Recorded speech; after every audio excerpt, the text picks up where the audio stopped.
talaga po? Nagko-collect kayo ng mga sticker? Hello.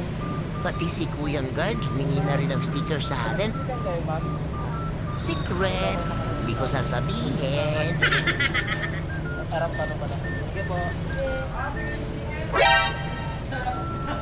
Lagi ako nanonood sa'yo. Talaga ba? Baka mamaya, charot-charot mo lang yan, ha? Okay, shout out kay Tata.